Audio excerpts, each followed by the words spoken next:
On today's show, our E3 special report on F1 2010 by Codemasters.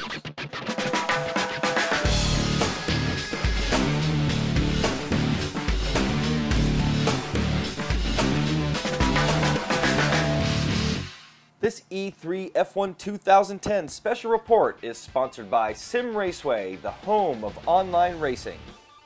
Welcome to Inside Sim Racing. I'm Jessica Lopez, and this is our F1 2010 E3 special report.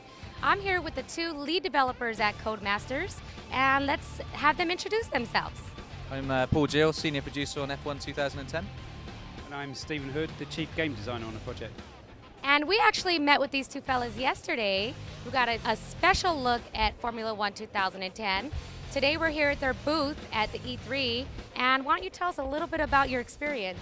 Okay, so we've got a behind the closed door setup where we're showing off a little bit of the game. There's a demo around Spa-Francorchamps with all the cars, different weather conditions. We're also hands-on the shop floor as well. You can see the Warner Brothers stand or on the Microsoft stand. Anything you'd like to add? Well, it's been exciting, it's been good. It's been really good to just finally reveal it really in public and trying to get enthused people about the project and trying to explain to them why it's going to be amazing, how we're trying to reinvent Formula One and bring it back to that being popular again as a motorsport. I think it's going down well, but there's 2 more days of it, so I look forward to that as well. And it is definitely amazing. Darren got an interview like I mentioned, and I'm going to go ahead and pass the interview on to you guys. Now, here's my interview with Paul Gill and Stephen Hood, lead developers of F1 2010. Paul, let's start with you. Previously, you mentioned that you worked on Grand Prix 3 with Jeff Cram as a tester. Now, any other titles between then and now in the racing genre? Yeah, nothing in terms of the racing genre, but just working in game development in general and just outside of racing just allows you to explore a few things that we were able to bring to the live the life aspect and just a few extra different ideas really, so that when we came back to a Formula One title, you know, in relation to what I worked with before, we could bring these new ideas to the pool and just not focus around exactly the same thing that's been there and done before. Great. Stephen, same question for you? Yeah, I mean, I've done a couple of racing titles in the past, normally for just PlayStation 1 or early PC stuff. Nothing particularly major, like some motocross games and quad bikes and stuff like that. But also a variety of games in different studios, like I did the movies at Lionhead, complete different games like strategy, bits and pieces. But I've always been a massive gamer and a big racing fan, so it was easy for me when I did come into Codemasters. It wasn't a case of having to do loads of research. I'd already known over the past 15 years why I wanted to get into a Formula One game. So and you guys both specifically came to Codemasters. Yeah, I heard about it through one of the guys I used to work with was working in the Birmingham studio. So he told me about Codemasters getting the license before it all became particularly public. And I started trying to work my way into getting an interview because I knew I needed to be on that team straight away. Yeah, same for me really. I mean, you start game testing and you just dream of working on your ultimate title. Been a massive F1 fan since probably the mid-80s, so the chance to get in and lead a project was just too good. I was gonna join no matter where the license was signed. So both F1 fans, I'm assuming? Yep. Absolutely. Who are your favorites? Get ready for the chorus of boos, but Michael Schumacher would be my favourite. Steve? These days, I think I'm pretty much a Jensen fan, really. I was quite pleased to see him and manage the title last year. Sometimes drivers have those cycles where they can't really make it, and he had the right time, the right car, and so on. And in the past, it was Mansell for me, and Prost, and those kind of years, or racing Senna. Those were just the classic races that I really enjoyed. Yeah, yeah. So have you attended a lot of races as you've prepared for this title? Yeah, absolutely. I've been to a few in the past. I went to Silverstone a few times and Spa, but literally we get paddock passes to go to the races, and that gives us sort of backstage access. All the teams have been really good as well, so we've been able to talk to drivers, to test drivers, to engineers. So all of a sudden, you know, the guys are talking about something that happened in that particular garage at that moment, and then all of a sudden we're just feverishly writing it all down. How can we get that into the game? Yeah. You know, the sort of track build up, the grip over time. Those are all things that you get in with an engineer just chucks in a throwaway comment, and we're just kind of looking at each other going, yeah, we'll get that in. Now, are there any other drivers besides Anthony Davidson that have driven it or given you specific input? So we got a couple of F1 drivers that are on the grid this year coming in and play testing and giving us input over the next few weeks. Great, great. Now, I've read that as a base, you guys have used Dirt 2 and the Ego engine. How long ago did development begin? Was it right as Dirt 2 was being developed? And how many people do you have working on your team? I think probably as early as August 2008, we were beginning to, the game design was beginning to take shape. We had all the ideas in the pot. Probably didn't really begin proper actual dev on it with a proper team until December of that year, maybe even going into January. But the great thing with Ego is you literally, getting a car on track was really, really quick for us. So we were able to get little groups out to start working on bigger systems that we had planned, like the weather system. At the peak, I would say the team size has been sort of 107, 110, something like that. But there's a consistent 80 or 90 guys working on it all the time, just finishing the game up now. Now, Stephen, do you have a specific team of guys that you work with? Yeah, I mean, I'm looking after pretty much the creative side of it in terms of the actual game design of the project. So it really falls to me as to whether or not it seems sort of swims when it comes out, and the kind of content and things that we've got in there. I mean, when I joined, which was about a year and a half ago now, there was lots of ideas on the table. I mean, you were there a lot longer prior to my arrival.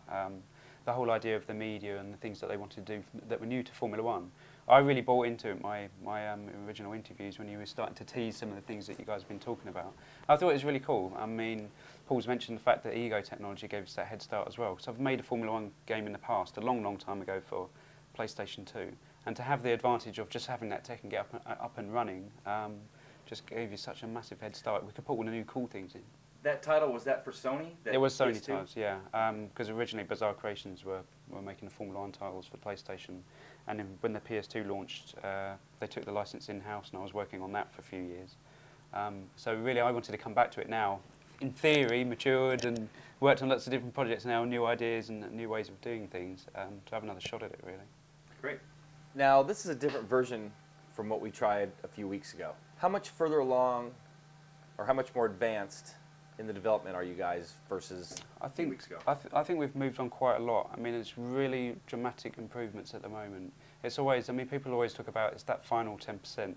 That happens in the final few months or final few weeks where you're aware of all these things that you need to fix. You need to try and fix for example, the tyre compounds or grip values or the way that the media interactions work, or tweak the way that the cameras are positioned.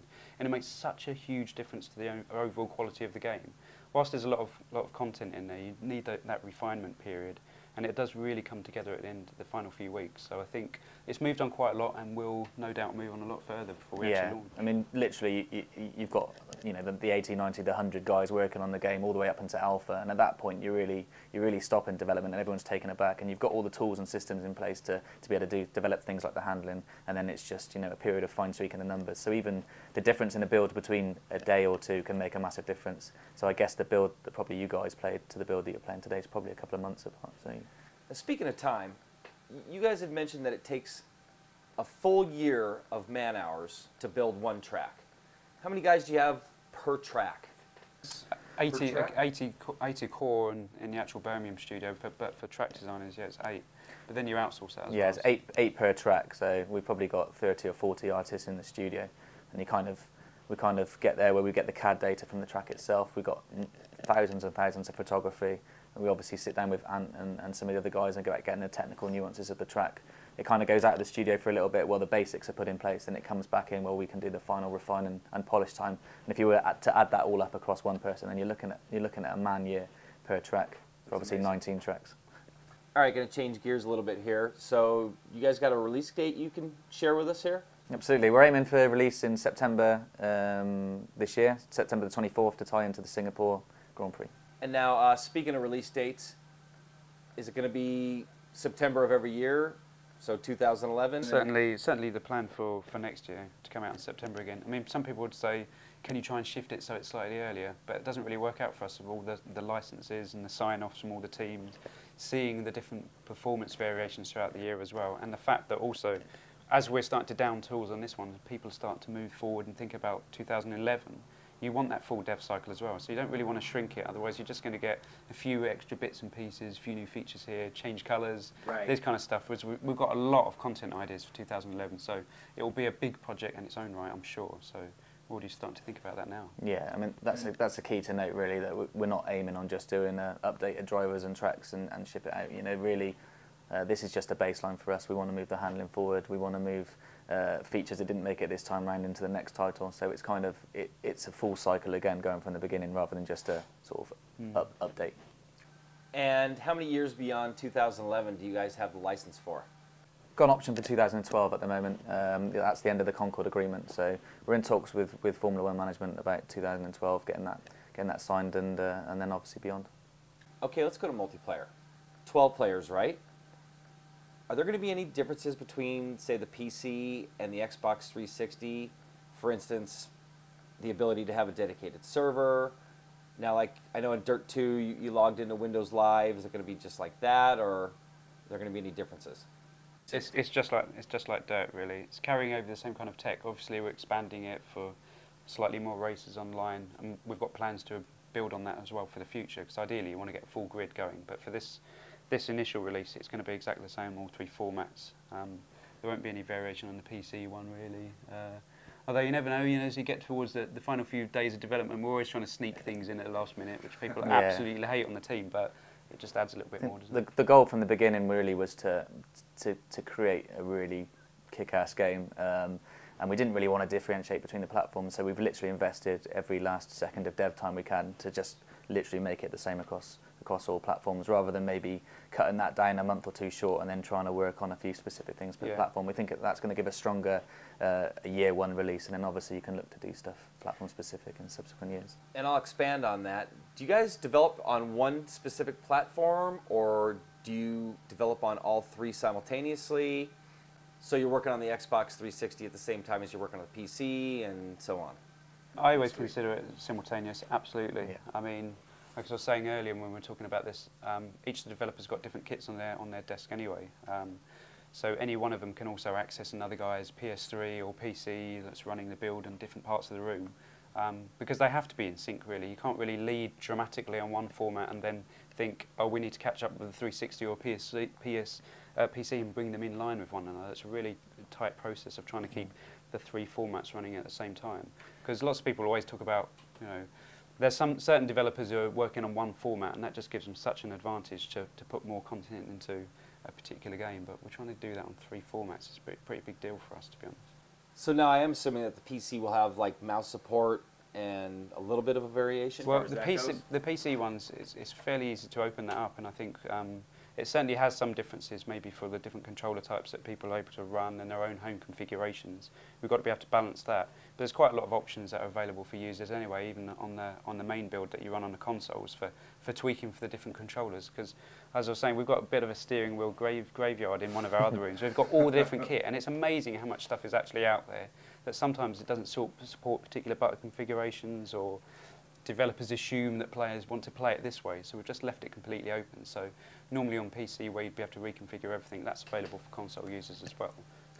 Well, that's great to hear, because Dirt 2 had probably the most configurability out there as far as being able to set up your controls and stuff.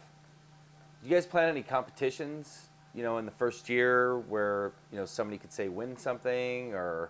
Yeah, we've talked about doing some tournaments and things, haven't we? Like some online stuff. But at the moment, we're just talking about some of the leaderboard stuff, some little ideas that we've got, maybe some ghost laps that we're going to put up. Maybe we shall see what happens with that. But I'm sure we'll try and stick some of my ghost cars up as well, so that people can have a go at me. Yeah, that was one idea that we definitely wanted to try and do, is to seed the leaderboards with some dev lap times, so that you guys straight off the bat are going to be able to see what we'd be able to do. And there's absolutely no doubt, I'm sure there's some guys out there that will take great pleasure in trashing my times. Stay tuned for more with Paul and Steven after this quick commercial break. For all of your sim racing news and reviews, check out RaceSimCentral.com. Get in gear. Get in gear with Sim Gear. Now only $179 exclusively at InsideSimRacing.tv.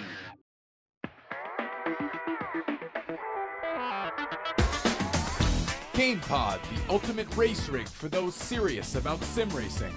Puts you in the driver's seat with all the controls at your fingertips. Be number one on the road, in the race, in the game. GamePod, the choice of champions. Feel your sim racing experience come to life with the Butt Kicker Gamer 2 by Githammer. To enhance your F1 2010 experience, you can get $10 off a Gamer 2 now by going to InsideSimRacing.tv and clicking on the Butt Kicker banner to take advantage of this offer. Live the game and feel the music with a Butt Kicker Gamer 2 for $119.99. Only at InsideSimRacing.tv. Does not include shipping and handling. Offer ends October 31st, 2010. Hey, this is Townsend Bell, and you're watching Inside Sim Racing. Now the conclusion of my interview with Paul and Steven. Let's go back to the multiplayer. Do you guys ever see a day where there's going to be, say, cross-platform multiplayer racing, say PS3 versus somebody on the PC? It's kind of, we like the idea of that as well. I mean, most of the developers are also massive gamers as well, so we'd love to do something like that, but it's really not in our hands, that kind of cross-platform stuff. Pretty difficult technically, the way things are set up for the different console owners, manufacturers. Between PC and Xbox, so it's Well, something there's that the whole Xbox Live thing. PS3 is free, and then what would you do on the PC? Yeah. Microsoft are always keen for people to do cross PC and Microsoft support. I guess it's just at the point where that's in the ideas pool that we think that's going to give the the biggest bang for the development time. It's definitely on the list, isn't it? But I mean, there's so many things that we want to do with multiplayer and cool objective-based systems and driving as co-op drivers for a team and scoring points and all these leaderboards. There's a wealth of things that we're going to put in there. So whilst it is on the list, some people would prioritise that in a different order to us perhaps, but I think they'll like the 2011 content. Cool. Now, do you guys have any real-world track experience? Have you guys been on the track in anything? Anything? Yeah, I did a fair bit of Formula Ford many a year ago. That was paid for Sony at the time. Thanks very much, Sony. When we were doing their previous Formula 1 game, just to get some track experience, and everybody does quite a lot of karting in the office and some competitions. But that's as close as I've got. I'm waiting for the company really to send me out on a Formula 1 day. Yeah. Hopefully. If we sell 10 billion copies of this one, I might get a go. Have you guys seen that Top Gun? Yeah. It's brilliant. Keep going back into the pits to warm the tyres up. Yeah, mine's the same really, like Formula Ford and doing a lot of karting. And the car handling designer, he's been out to the Nordschleife and been driving his car around. He's driven Spa, so he's got a lot of track experience with his own road car and various other slightly higher performance cars. Yeah. Cool. All right, guys, let's talk about physics. You know, in talking to guys like Dave Kemmer of iRacing or John Samai of ISI or just about anybody when it comes to to tire development, it's this big gray area because it's just tires are always changing and the compounds, trying to keep track of the temperatures, everything that goes along with it. Some developers use they take the real data and then also get input from the drivers. What's the balance for you guys? How much is real world data and how much is say input from Anthony Davidson? I think it's a combination of everything really. It's never a case of just taking that data and plugging it in. Even the sim guys at the teams will rewrite some of their own things, and drivers will have a go on the simulators and say that doesn't quite feel right, it doesn't do this, but they're saying it's exactly the right numbers, this is the data we're getting back, but it's not the right feel. So everybody kind of twists those things ever so slightly, but a lot of it now is, I think right at the beginning of the project we were starting to move away from a lot of that actual data, but now as more of the things are being rewritten, like we're changing the suspension, the tyres and the engine model, all these bits and pieces, and you're finding out now, I mean the handling designer, one of them sits next to me in the office, and when he's mucking around with the gear ratios in the evening, he's going, do you know what? These numbers actually look like the data that we've been given now by some of the engineers, and you can actually see it matching up, and that's when you know that you're on the right path and it starts to come together. So, fingers crossed, we're doing pretty well on that now. All right, let's expand on the tire model a little bit. You guys had mentioned when I came in today that, in the sim mode, it takes at least a lap for the tires to get warmed up. How realistic have you guys gone? How far have you guys taken it? As far as deformation and all that goes. Yeah, I mean, there's a lot of stuff that goes on with the tyres, like the graining, and you've got the marbles on the track and all these bits and pieces that on a very simple level I don't think everybody would pick up on. But it's one of those things where if you purchase the game, you've invested in it, you put your hard-earned money into this, and you start playing it for a while, even if you're playing it on the easier levels, and you start turning all the driving aids off, you're doing slightly longer races, that strategy element starts to come through, and that's really what we're looking for. We're not trying to make it really hard for players to drive around the track. Although when you turn all the stuff off, you've still got to be very careful with the throttle. There's a lot of power and they're going through the rear tyres. But it's a case of you start to get into the groove of races. And then the difference between players, you start to even out that performance difference, is being able to manage your tyres or manage the car or stop a bit later and avoid the traffic. That's the stuff that we really want to come through. So in many games, it's more than hard enough to just stay on the circuit. And I think this will be pretty balanced in terms of multiplayer and even the single player against AI. where you actually turn things on its head by managing stuff on the car. Yeah, it's that balance in what we were talking about earlier. All the tool sets are in there now for the car guys to tweak. So it's literally like, at what point does your tyres get to this temperature, or the drop-off, so the shape of the tyre curves in terms of their optimal temperatures, in terms of grip levels, and how sharply they drop when you come off, which is quite dramatic in real life. So, you know, do you begin to just smooth that out a bit in game? Slick tyres on a wet track, you know, how much of that do you go? Do you literally want to be driving around the track at 20, 30 miles an hour, like really spinning up, which, you know, we can do and we've been playing around with at the moment. So, yeah, it's those type of things now that are really beginning to get balanced out. What about flat spotting a tire? We can do that, yeah. I mean, it's part of a tech that also feeds into the punctures as well, which look really cool. So the whole tyre can deform, and we're trying to balance that braking setup now, where what you really want is two guys going to the corner at the same kind of time, and one of them's braking a bit later, and you can feel the brakes starting to go, and you lock the tyre up. It's the effects that come off it as well, and the rebound effect, so that if you do lock up and you flat spot the tyre, then you get that bit of vibration when you drive around. Right. Again, they're very, very subtle things, and they do take a lot of time to get right, but I think it's warranted in something like this when you're trying to make a racing game. Especially Formula One. Absolutely, Formula 1, yeah. And we've seen definitely over the last few races that managing tyres becomes key, you know, so those sort of strategy elements, so yeah, definitely lots of that in there. All right, let's talk about the realism real quick. This is actually a question that Sean came up with, and let's say that we made a scale from 1 to 10, and 10 being a full-blown realistic simulator like an iRacing or an R-Factor. Where does F1 2010 stand on that scale in full simulation mode? It's interesting that you said it, because I actually compared ourselves to those games overnight, because somebody was asking me the same kind of question. I usually rate things out of 10 and say, I see us about here. And I think quite a few months ago, I would have put us at about a 5. And I think that 5, in comparison to those games that we spent a lot of time playing in the studio, most developers would be happy to ship that. But I think we've just been pushing the extra mile, which, as we were saying earlier, that some of the team really hate that, where we're just trying to push a bit more in day by day.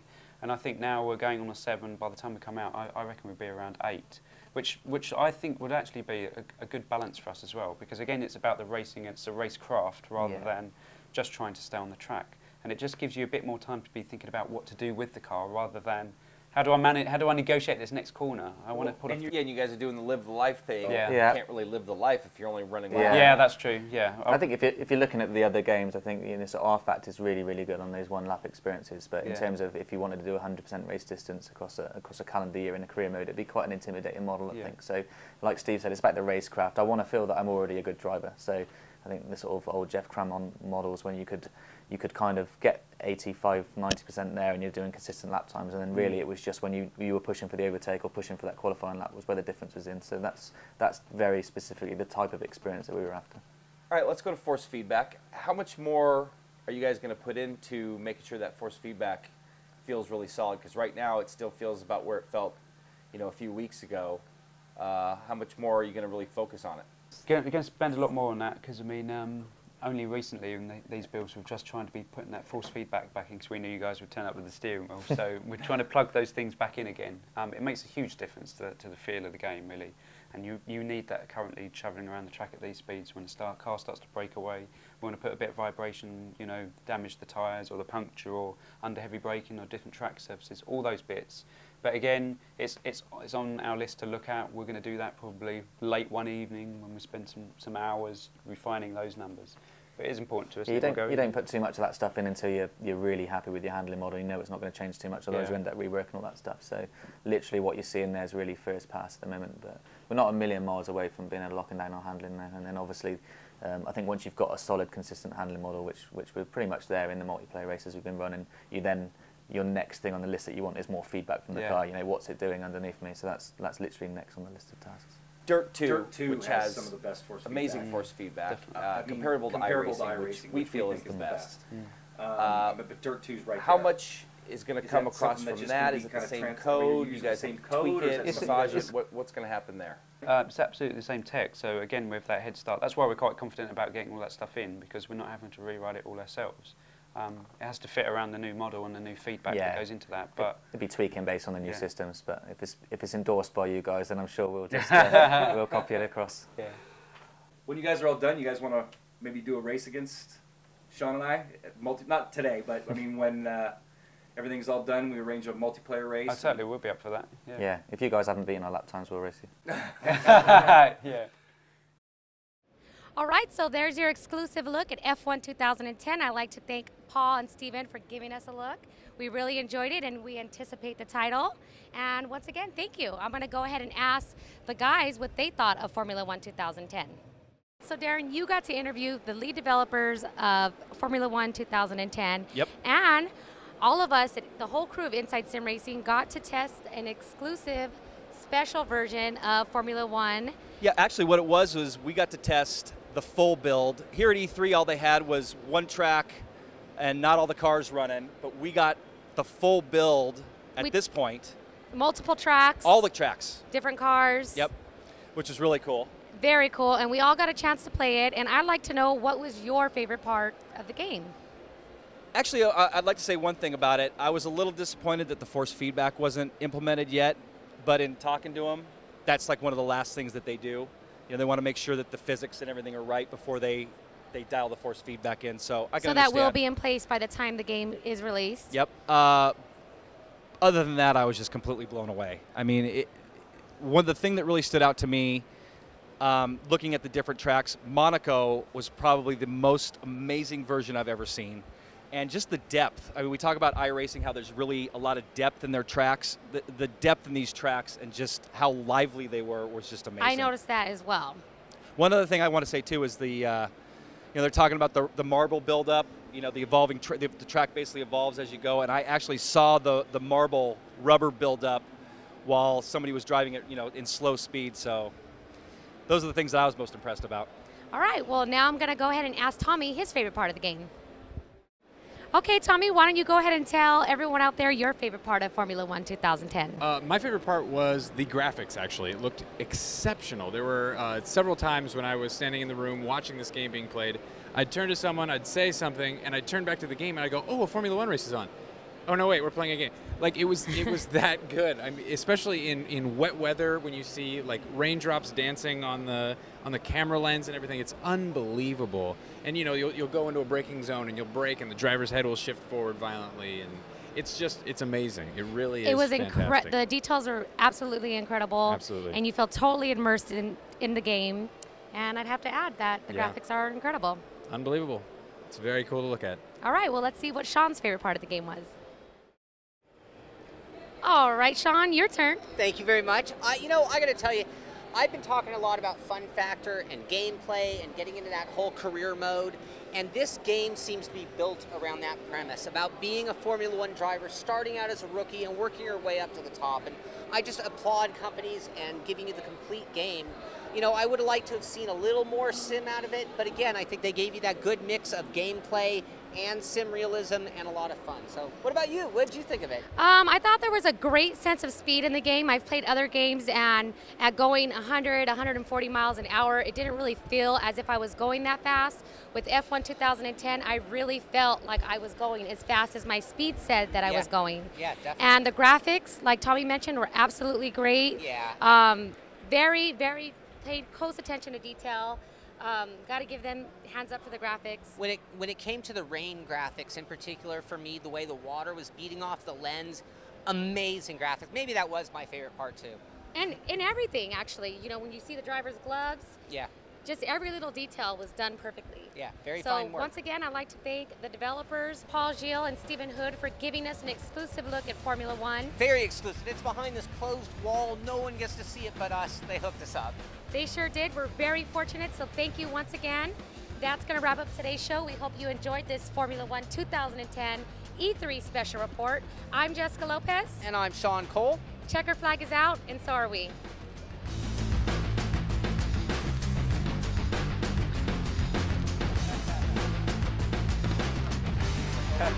We're live.